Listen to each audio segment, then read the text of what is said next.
Hello all and welcome to this interview with Dave Chesson. I'm super excited to bring this to you. Dave Chesson is an online entrepreneur who specializes in publishing and marketing books on Amazon. Dave is the creator of Kindlepreneur.com, a website dedicated to helping writers publish Kindle books successfully. In fact, Amazon's own Kindle Direct Publishing said this about Dave: gain insight from Kindlepreneur on how you can optimize marketing your books. You know, if Amazon is telling you to listen to this guy, then you know he's got something going right. So he's also the creator of the software tool KDP Rocket, which helps writers validate their book concepts. He's a podcaster, blogger, the author of several books, and he would tell you the most important thing about him is he's a husband and father. Welcome, Dave. So glad you're here. Hey, thanks so much for having me. So let's start with just how you got into this. How did you get interested in Amazon and in Kindle and that whole world? Yeah, well, I used to be in the military, and the Navy to be exact. And one of my first assignments, they sent me to Korea. The problem was they sent me without my family. And my wife and I had this kind of really deep talk about, well, what is the definition of success? Was it to be deployed all the time, and try to climb up the military ladder to higher ranks and things like that? And the answer was no, not really. So at that time, I started looking for an opportunity for some way to, not only make a little extra money on the side, but potentially to create an exit plan from my, from my day job and be able to one day be at home, with my kids and not traveling all over the place without them. So it took a while, but I finally found this thing called Kindle Direct Publishing, the ability for us authors to be able to put our books out there on Amazon, the world's largest book market, and make sales while we sleep, throughout the day, you name it. And what I loved about this business model was that it would allow me to work when I could. And then when I put up a new book, it would be a new asset, as in it would be making its own money. And I could build up those assets and hopefully have enough money to be able to, live off of that. Now, when I first started, I kind of made all the mistakes out there. I just kind of sat down and I wrote a book, and I didn't really understand the Amazon market and what people were looking for and how people found books. And so I had a lot of, shall we say, fail forward moments. And then finally I sat down and I looked at the marketing and I said, let me understand Amazon just a bit more. Let me try to figure out why Amazon's showing this guy's book over mine. And when I started to do that, all of a sudden, all of my books, even previous books, started to do much better. And it was incredible because now it was like finally the writing that I was putting in there, the effort that I was making was finally being validated, not just financially, but also knowing that people were absolutely loving the book and benefiting from them. And that's when I was able to make my big shift. Fast forward a couple of years later, and I was able to say, thank you so much, U.S. Navy. I will see you later. And here I am in Franklin, Tennessee, with my kids. And I just went on a lunch date with my wife because I could, and it's just absolutely incredible. That's awesome. Well, I'm sure that story will be inspiring to many people. Speaking of many people think of Amazon as the enemy because they've gobbled up so much of the book business. What would be your take on that? I'm curious. Well, if it wasn't for Amazon creating the Kindle Direct Publishing program, we might still be stuck in the traditional realm of books where you would have to go through an agent, and then the agent would have to convince a publisher, that your book was worthy of it. And you just need to hope that, the right stars align for your great writing to get out there. And even so, once a publisher accepts your book, it doesn't mean that they're actually going to put forth all the effort, money, and marketing into your book. So it may just die out. And it wasn't until Amazon, now I understand like a couple of companies had kind of done this before Amazon. They weren't the first, but when Amazon made that happen, they were one of the biggest markets in the world for book sales. And when they did it, it allowed someone like me to enter into it. So I'm very grateful for the fact that that program exists because it gives us an opportunity. But there are things that, Amazon does and problems that it runs into that can kind of grate a lot of our cheese.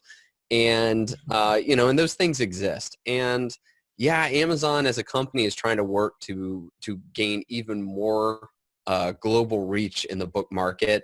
And I get that. But again, if it hadn't been for them, we wouldn't have, Barnes and Noble wouldn't have done what they did. iTunes wouldn't have done what they did. And so it was a real trendsetter and allows authors, you, me, everyone listening to have that opportunity to get it said. A great example of this is that there was this woman who, she was a single mother, and she would go to the coffee shop and she would write her book, right?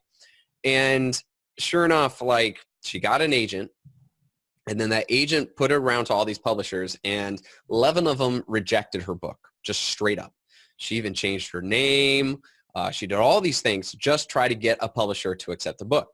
Finally, her agent called one of the publishers and said, I'm calling in a favor.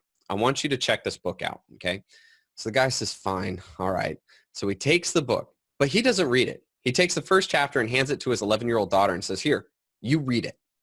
So the daughter comes back like immediately. She's like, awesome. Where's chapter 2? And he goes, wait, what? And he looks at the cover and it says Harry Potter.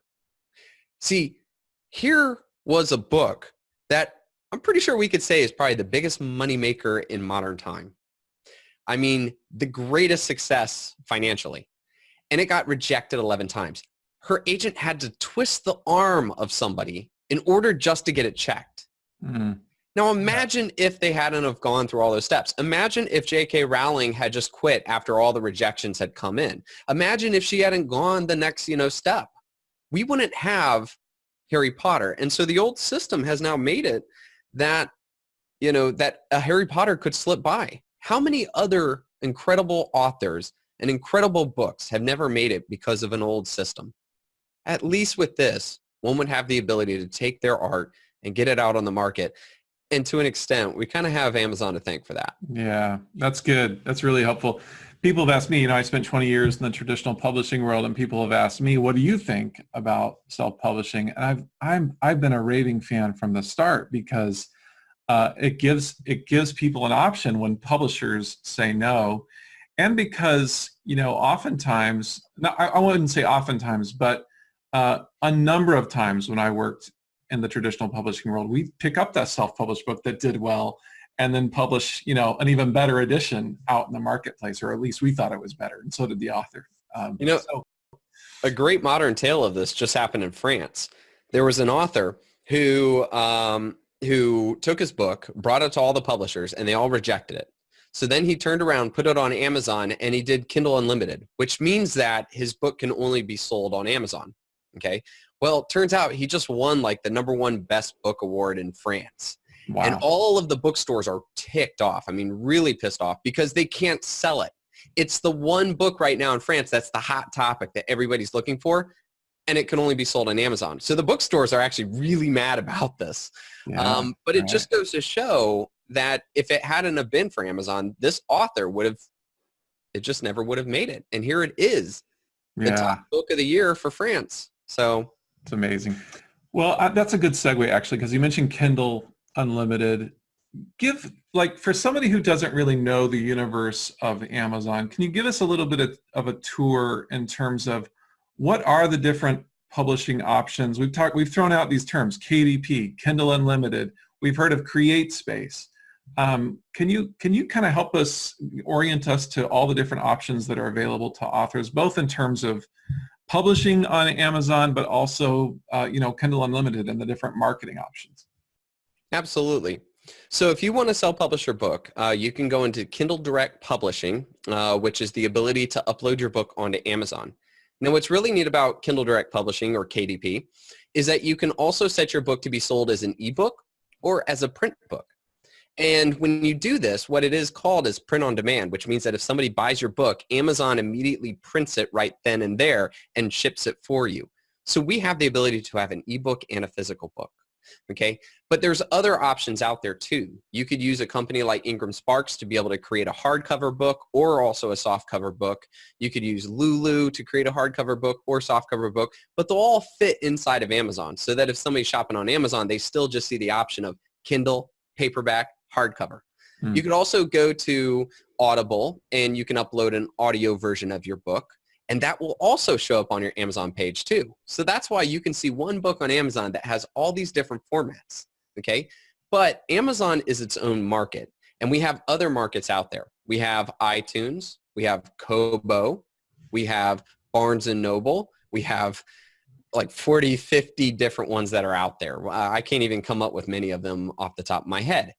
You could go take your book and upload them into all those other individual markets, okay? However, there are two services out there that will do this for you. One is called Draft to Digital, and the other is called, oh good Lord, Smashwords. And again, you can make the choice between which one you want to go with, but they'll take your one book and they'll put it out on all those markets. So all of a sudden now you can quickly create your book and have it on just about every online market with a couple of hours of work, and that's it. I mean, it's just absolutely incredible when you think about it. That is amazing. Yeah. And what's Kindle Unlimited? What would the advantage, what would the pros and cons of that be? So Amazon has a program called Kindle Unlimited. If you select your book to be in the Kindle Unlimited program, all right, one of the cons to this is that you can only put your book on Amazon and that's it. So you couldn't take your book and put it on Barnes & Noble, iTunes, Kobo, all the others. You could only put it on Amazon and that's it. They have exclusive rights. But in return for this though, Amazon gives you a whole bunch of extra little cool things that you can do. Like for example, there's the Kindle countdown timer where you can do like you can put your book on sale for like 99 cents. And then at a certain date, it will go back up to the full price. And you can use that as kind of a marketing ploy. The cool thing about that Kindle countdown timer too is that when it is 99 cents, you're not paying you're not getting the lower royalty. Okay. Amazon has a pricing scale where if your book is between the price of $2.99 and $9.99, then you get 70% royalty. But if it's outside of that price, then you only get 30% royalty. So in the Kindle Unlimited countdown timer, when you're at 99 cents, you still get 70% of that 99 cents, which is legit. Right. Another thing too is that if somebody is a part of, say a shopper is a part of the Kindle Unlimited program, that means that they pay a monthly fee. But what they get to do is they can download all like unlimited Kindle books that are under the KU program. Now, where this works for authors is that if your book is downloaded by someone, that's cool. You still don't get paid though. What they do is they count how many pages somebody reads of your book. And then at the end, what they look at is they look at the total amount of pages read in the entire KU program, and they look at the total amount of money that came into the entire KU program, and then they make a judgment of how much per page you as an author should get. And then they dispense all the money out. So you still get paid when somebody downloads using the KU program. Now, one of the big benefits that a lot of authors see from doing this is that Amazon's store sees that your book is converting, okay? Imagine it this way. I'm a shopper and I have the KU program and I'm looking at two books. One isn't under KU and the other is. Which one do you think I'm going to pick? Yeah. I'll pick the KU book because it doesn't cost me anything extra. What Amazon store sees at that point is that your book was the choice, not the other one. And so it starts, if it sees this more and more and more, it's going to start to think that your book is the better one to show because it seems to actually make shoppers happy. And so it shows your book more. You get higher in the rankings. You show up more in searches. And so there's kind of this tertiary benefit to being a part of the KU program, which is why a lot of authors kind of feel like they have to in order to stay ahead, of the Amazon game. Would you mind sharing, Dave, when you've published on Amazon, have you done the KU program? No, I'm sort of a believer of the, you don't want to put all your eggs in one basket. Okay. And so one of the things that I find with a lot of authors is a lot of authors will say, okay, I'm going to go wide. I'm going to go on iTunes and Barnes & Noble, and all that. The problem is that if you just throw it up there and you don't do anything with them and you just hope they make sales, they're not going to make much. The other markets are so small compared to Amazon. Amazon is the big dog, right? However, though, I have a podcast, the Book Marketing Show podcast, and I interviewed a couple of people, those who are like diehard KU fans, those that are diehard, international market fans. And what I found was the ones who loved KU were the ones who actually used all of the tools that Amazon offered to the KU person, right? The ones that loved the other markets were the ones that actually spent some time marketing their book on iTunes and Barnes & Noble. Those guys, when they did that, they were actually kind of an oddity because nobody ever goes to those markets and really works to market them there. They don't do Facebook ads that point to Barnes & Noble, or they don't send their email list to Barnes & Noble. They don't ask for reviews in iTunes. But in this case, when authors started doing that, they got to the top very quickly. There's a lot less competition there, and they saw much more sales. Now, even the most successful of those people who really focused on the other markets, even they would say most of their money still comes from Amazon. In this case, I think it was like 60% Amazon, 40% other markets, which is insane because I would say the average is about 10%, maybe 5% other markets, and 85, 90, 95% Amazon is usually the thing. So if you decide that you don't want to do the KU program, I highly recommend that you actually do some efforts in marketing your book in those other markets, and you'll see a better return. Okay, great. Well, that's another great segue, because my next question is just, what's your advice to authors who plan to self-publish on Amazon, at least on Amazon, and want to sell as many copies as possible? What does that research you're talking about look like? Well, there's two ways to really sell a book, okay? Either one is that your book fits an existing market, okay? Or you go find the market and you bring them to your book, all right? Now let's kind of break that down. The first one is, you write a book where the market is, okay? This can be done going through Amazon and finding out what books are really selling. What are people searching for? What kind of books do they want? What kind of books are they paying for? This kind of research can lead you down a path, and it can help you find a book subject to write on. But I'm not here to say that we authors need to just run after the money. What it can also do is help you to get your book in front of an existing market that can't find what they want, okay? For example, a long time ago, this was a book that I almost wrote and I never got to, but Evernote was a huge thing. Everybody wanted to, books on Evernote were selling. It's a software that I actually use when I'm writing my books. I love collecting all of my research together and then using it to put together my nonfiction books. And so I thought this would be great. I'm going to write a book on Evernote. Well, I did my research, and yes, a lot of people were searching for it and a lot of people were buying books on Evernote. The problem was the competition was way too great. There were so many books on Evernote.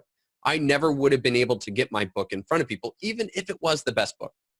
So I did a bit more research, and I found out that actually there were a lot of people on Amazon typing in things like Evernote for lawyers, Evernote for students, Evernote for authors. And this was a demographic that wasn't being served because there were no books specifically for them. So I started to take my book that I was preparing at the time for how to use Evernote, and I just made it for the author, because that's what I was. I just never thought of that. I was like, oh, I guess there are people there. And so I wrote the same kind of book, but I made it with the pain points of authors, with examples of authors using it. And that right there would have been a book that would have much more success than me just creating another Evernote book and hoping that I can just, arm wrestle my way up there, and get it in front of the market. And now, granted, I never got around to writing that book. I kind of had a couple of books on my my list of to-dos. But by the time that I got around to it, though, the market shifted. Evernote switched to being kind of a paid program. They made a lot of changes, and all of a sudden, the desire for Evernote kind of dropped quickly.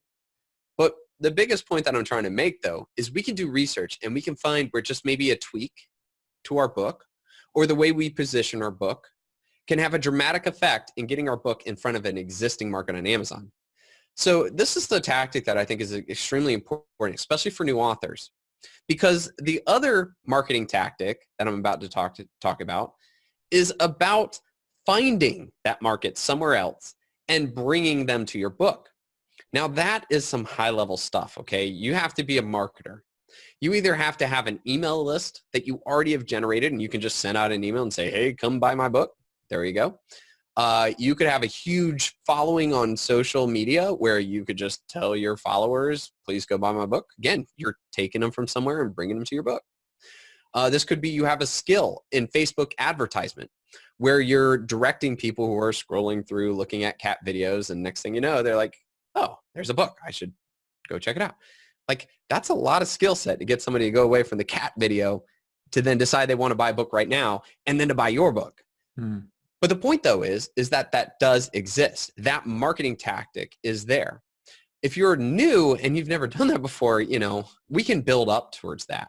Because the big dogs, the ones that are making huge amounts of money with their books, they're doing both. Hmm. The publishing companies are looking at what's selling on the market. They're not signing just some random subject matter. They're looking for what's trending, what's working. Oh, this is what people want. Yes, I love it. And then they're also looking at authors and they're saying, oh, this guy's got a huge email list. Oh man, their social media metrics are through the roof. This is perfect. Trending information and lots of marketing capability. This is the package we want. Mm-hmm. So again, to reiterate, as a beginning author, it's really important that you look at that first one, which is looking at what exists in the market and being able to create something that fits those people's needs. But as you build up your career as an author, start looking at that other sector, that skill of finding people and bringing them to your book, that asset of a huge email list that you've collected from all your other books. Those things combined will really take you up to that next step. Dave, did you see there's a way to find out what people are searching for on Amazon? Yes. So you can either go to Amazon itself. And by the way, I highly recommend you use Chrome's incognito mode when you do this. Just go to the Chrome icon, right click and select incognito mode. That way Amazon doesn't use your previous information when they're showing you stuff. And then go in there and on the Amazon search bar, start typing what you would think your book is about. And Amazon will try to guess at what you're going to finish your sentence with and start showing you words. Those words are words that people have typed in the past. Now, one of the cool things about my software, KDP Rocket, is that it not only shows you all of those words, so you don't have to go typey all over the place. It will actually tell you how many people per month have typed that into Amazon. So you can actually see how much of a market demand there is. You could also know how much money books are making that show up for that term. And you can even look at the competition level, a number from 0 to 100 that tells you how hard it would be to actually, wiggle yourself up there and get in front of the shoppers. Cool. So let's keep going on the whole, deciding on a book concept. Let's say that we've decided on a book concept and we think this is a concept that people really want. We write the book and now it's time to publish it. What's your best advice for authors with regard to how to structure a launch plan? Well, there's a lot of different flavors. We could probably spend a good day talking about launch plans. One thing is to make sure to have a plan. It's incredible. Most people get their heads down in the books and they say to themselves, I'm going to write it. I'm going to hit publish. And then I'll figure it out. It's like, that's not a good idea. Yeah. What you want to do is you want to have a plan. You want to know exactly what you're going to do day 1, day 2, day 4, and so forth. If you haven't, and that plan really depends on the assets you have. If you have an email list, you better believe that's a huge part of your launch plan. If you have nobody, then don't be wasting time trying to do some of the stuff that would do. So again, it really comes down to what you have at your disposal. But there are a lot of great ways. If you are on Kindle Unlimited, you can set your book to free for like 7-day period. And you can use those free days to send out your book to people who are going to be readers and who will hopefully leave a review. And you can build up your reviews that way. So that way, when you do launch it out to the public, it already has social proof. It has a whole bunch of 5-star happy reader reviews. Nobody really wants to take a chance on a book nobody's ever reviewed before. Mm-hmm. So you can use certain elements to build up your reviews. Another thing is that if you have your own website and you have your own following there, you'll probably want to drop a post, a article about your book, explaining it. Again, there's just a lot of different tactics out there that you can employ. Some depend on your background or your assets, but there are others like book promotion sites. There's social media pushes. There's AMS, Amazon book ads that, are really phenomenal that anybody can do. There's just a lot out there. You just want to make sure that you have a plan. Yeah. So let's talk about AMS ads for a minute. First of all, how do those work? Where do they appear on Amazon? I mean, I don't know that people understand that they're seeing ads all the time on Amazon. So maybe you could talk about Yeah. where they appear. But then, you know, if I want a decent marketing plan, again, let's say I'm just, first time author. This is my baby. I'm sending it into the world. You know, how much do I need to spend to get some decent exposure with Amazon ads? Well, a big thing about it, and just want to step back, is the number one thing I would say to anybody when they're doing preparing for their marketing is honestly make sure that your cover is as good as you could possibly make it. Mm, A book cover is so pivotal to everything. If somebody were like, hey, you have $100 to spend on your book, what would you do? I'd be like, $90 on the book cover, $10 for everything else. yeah. I mean, I'd really have to do my self-editing like crazy, right? But because you could have the greatest book in the world, but if the book cover looks like you only, you threw it together using clip art, I swear, no matter how great of a marketer you are, it will never sell. And it's the sad truth of it. So I just want to start there. Now, marketing tactics like AMS, okay, or getting your book in front of shoppers, through keywords or, Facebook ads, all of that is geared towards bringing people to see your book. Your book cover is what drives them to click it. Your book description is what drives them to buy. So these are kind of elements that need to be in place. I can't stress that enough. But when it comes to AMS book ads, it is so incredibly awesome because what Amazon has created is sort of a advertisement system where, unlike Facebook, you're actually advertising to people who are there to buy, okay? Remember, in Facebook, people are scrolling, looking at the cat videos. You got to convince them to stop, stop looking at the cat video, look at your ad. Then you got to convince them to say, oh man, I want to buy a book right now. And then you got to convince them to buy your book out of all the other books they see. With AMS ads, all you have to do is just convince them to buy your book. So Amazon has created a system where you basically tell them, all right, Amazon, look, I will pay you like 15 cents per click. Just please put my book in front of shoppers. And they do it in a couple ways. Number one, they'll put it on the sales page of another book. So say, for example, somebody's looking at, Harry Potter, they're going to see in the right that your book's in there. Or it's going to see on the sponsored, there's the sponsored products list that's on there. It's going to show up right there too. Hopefully your cover catches their eye and they're like, oh man, that kind of looks cool. And they click on yours. Another thing is that when they type in keywords or terms in the search bar of Amazon, Amazon presents them with a list of books. You'll notice now that the top 2 books are AMS book ads. They're sponsored ads. And so you can get your book to show up for those keyword terms as well. And finally, for a lot of us, when we're reading on our Kindle, you notice that before you turn it on, you see that advertisement for some book. That's AMS as well. Okay. So you have multiple ways to get your book in front of the market that you want. And through AMS ads, it's very easy to do this.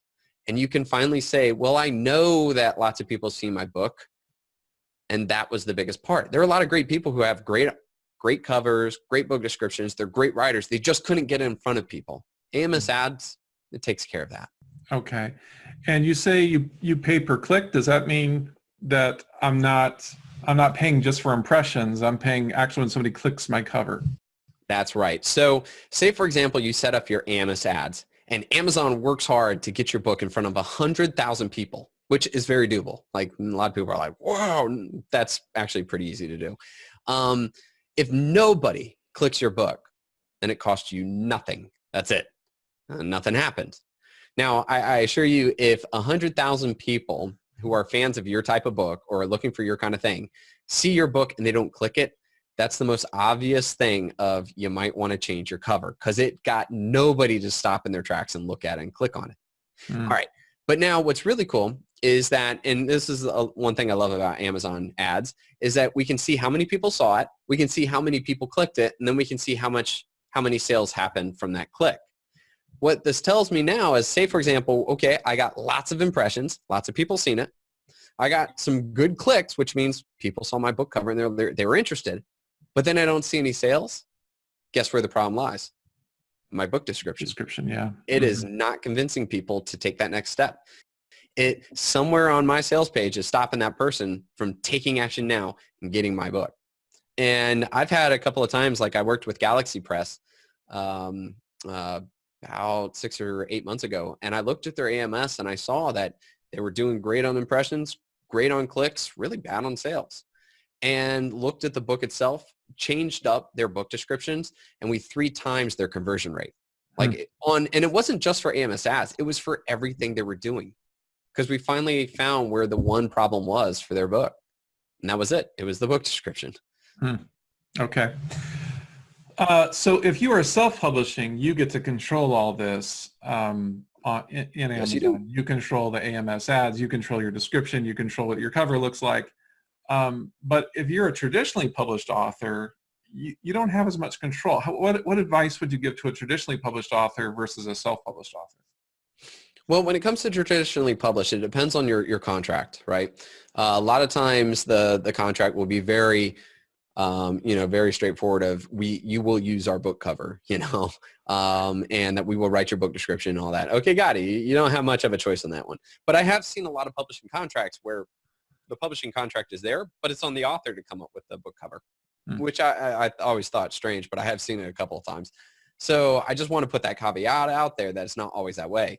But in most cases, the publishing company has a designer in-house, and most times too, the publishing company understands what the market wants. I've seen a lot of times where I looked at the cover and I was just like, oh, that looks terrible. But then when you actually look at the market, you realize, oh, well, that's kind of what's doing good. They know this.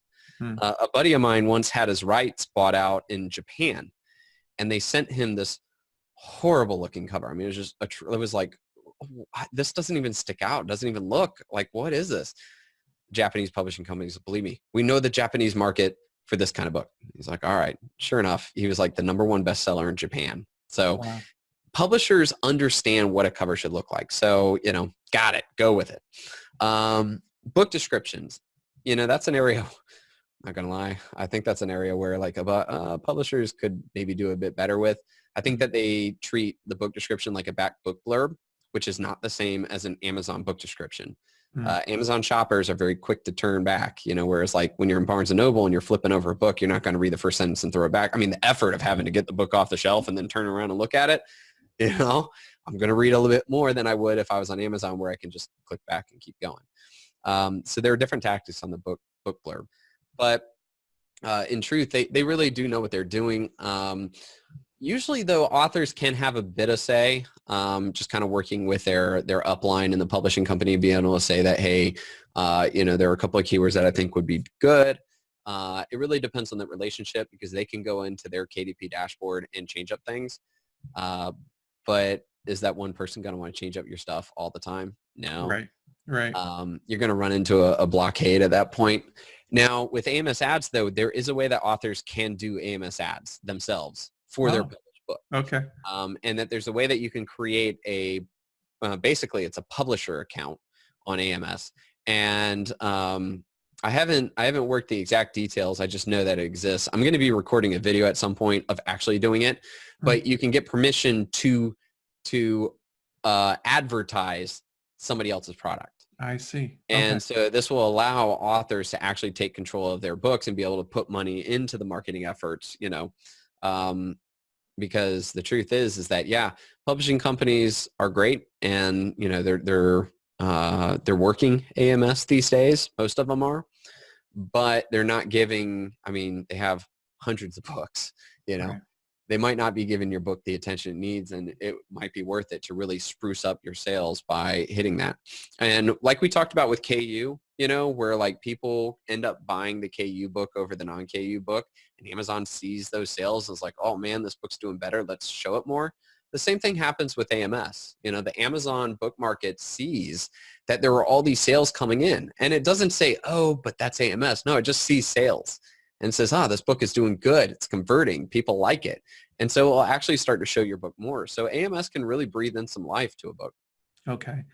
Can you talk for a second about author pages? How important are they?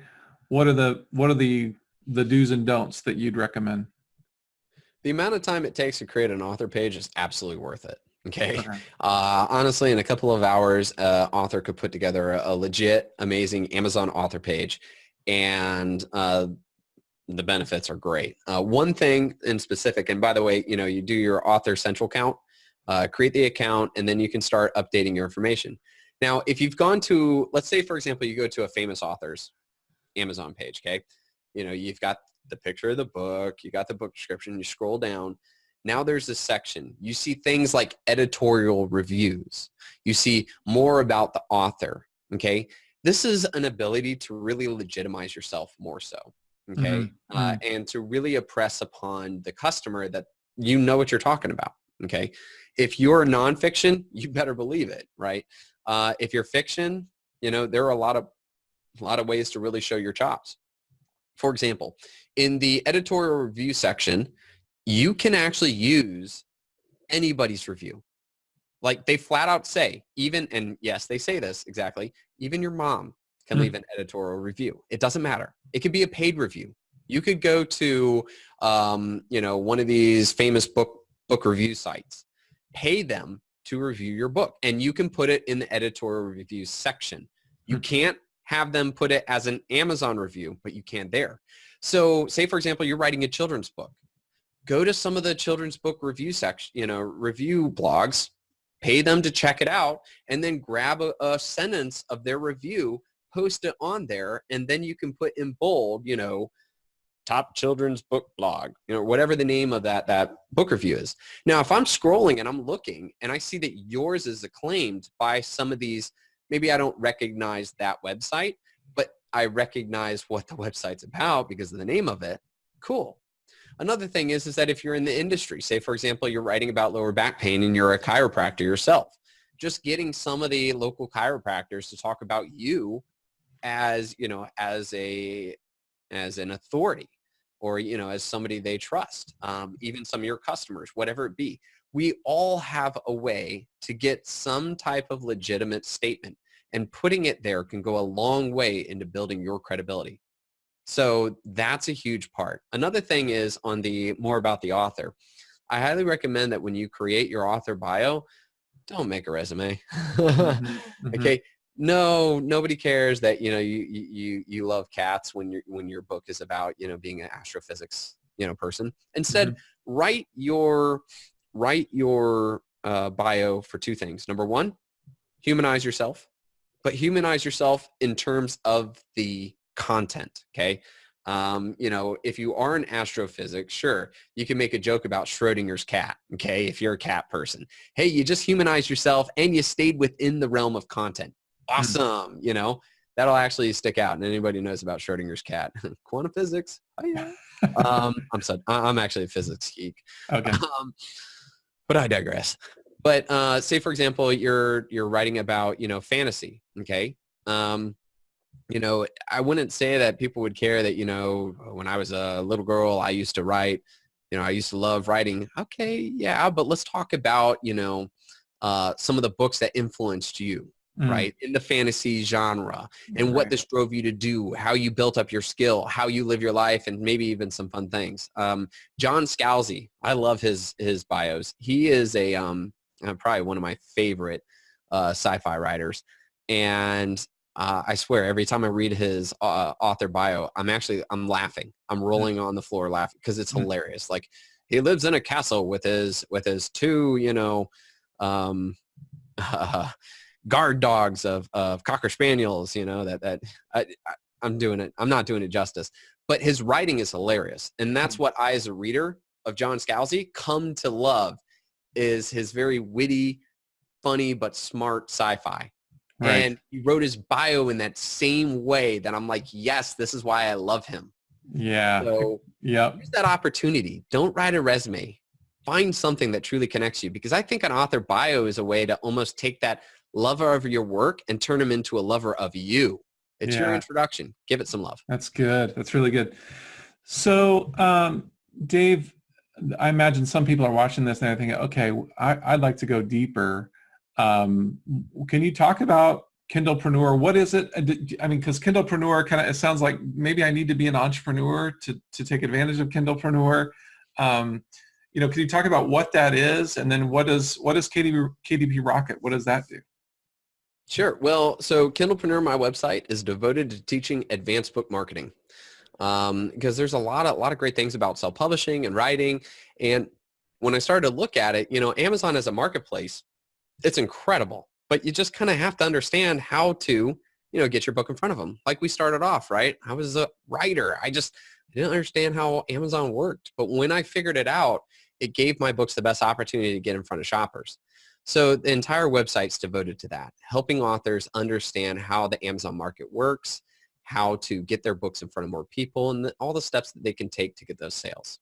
Now, some people would say the word sales, oh, but I want to write to write. Okay. And how about getting the book in front of readers so that you can change lives and entertain people? I mean, that's what we do it for, right? So learn about those skills and you can have, either the sales that we're talking about or the satisfaction of helping or both. And that's my favorite, the both. And as for the software, KDP Rocket, we created the software to help authors who aren't techie number geeks, right? With Excel sheets, figuring out how Amazon works, like, the physics nerds, and instead be able to pull back the curtain and see what's really going on. Know what people are shopping for, know what people want to buy, and understand how much competition is there, and understand why some books are doing better than others, and what's their secret. It's an easy to use software that helps kind of demystify it all right there. And it says on your website that it helps authors validate their concept. How does that work? Yeah. Well, the thing is you may be sitting there saying, I've got a book idea, and you could put it into KDP Rocket and find out, is there a market or isn't there? And like we said, right, if you validated, you've done your research and you find that there just isn't a market on Amazon actively looking for your book, it doesn't mean that you can't write it, but it does mean you cannot depend on Amazon to sell it for you. You're going to have to go to that other marketing tactic that we talked about, the one where you got to go find the market and bring them to your book. Right. That step, even before you start writing, could save you a lot of pain and heartache if you don't have the assets we talked about. But if you're a big time, writer, blogger, you have followers or whatever, and you got an email list, then honestly, you can kind of get away with writing whatever you want and using your assets to beef up the sales. So yeah, awesome. Well, this has been terrific, Dave. I know this information is going to be really helpful to people. How do people find you? Oh, you can go to you can go to Kindlepreneur.com. I've got a contact page. You can find it right in the navigation bar. Hit me up. And to this day, I answer every one of those emails. We get about 200,000 visitors per month, but it's always been one of those things where I really want to make sure that people take the time to write to me, that I take the time to write back. So that's awesome. Well, thanks so much. I really appreciate it. No problem. Thanks for having me.